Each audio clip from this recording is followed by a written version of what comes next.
Welcome to மீனாவின் கைமணம்.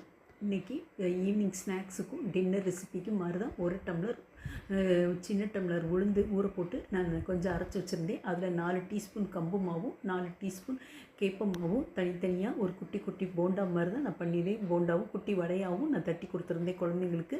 எப்போ மாதிரி leave டயத்தில் இந்த மாதிரி பண்ணி கொடுங்க. டெய்லி ஆயில் ஐட்டமும் சேர்க்கக்கூடாது தான். கடையில் வாங்குகிற காட்டிலும் 2 டீஸ்பூன் கடலை மாவு 2 டீஸ்பூன் அரிசி மாவு போட்டு நல்லா பிசைஞ்சிட்டு இஞ்சி பச்சை மிளகாய் கருவேப்பிலை எல்லாம் போட்டு நல்லா பிசைஞ்சிட்டு கொஞ்சம் பெருங்காயத்தூளும் நான் சேர்த்துருந்தேன். அதுவும் போட்டு நல்லா வச்சு குட்டி போண்டாவும் வடையும் நான் பண்ணி கொடுத்துருந்தேன். குழந்தைங்களுக்கு கூட டீயும் தேங்காய் சட்னியும் அரைச்சிருந்தேன். தேங்காய் சட்னிக்கு ஒரு 3 சின்ன வெங்காயம், கொஞ்சம் இஞ்சி, ஒரு 2 பல்லு பூண்டு, கொஞ்சம் பொரிகல்ல, கொஞ்சம் தேங்காய்ச்சில் கருவேப்பிலை போட்டு அரைச்சி இந்த வடைக்கும் குட்டி போண்டாக்கும் நல்ல சாஃப்டாக மொறுன்னு வந்துருந்துச்சு. குழந்தைங்களும் விரும்பி சாப்பிட்டாங்க.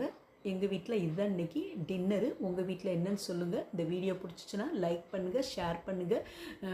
ஹெல்த்தியானதும் கூட உளுந்து நம்மளுக்கு கம்பு மாவு கேப்ப மாவு எல்லாம் சேரும்போது ஒரு ஹெல்த்தியானதும் கூட.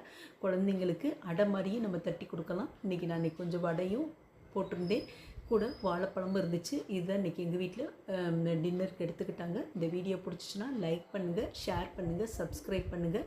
மறக்காமல் மீனாவின் கைமணத்தை கொஞ்சம் ஹைப் பண்ணிக்கோங்க. கூட டீயும் எடுத்துக்கிட்டாங்க. தேங்க்ஸ் ஃபார் வாட்சிங்.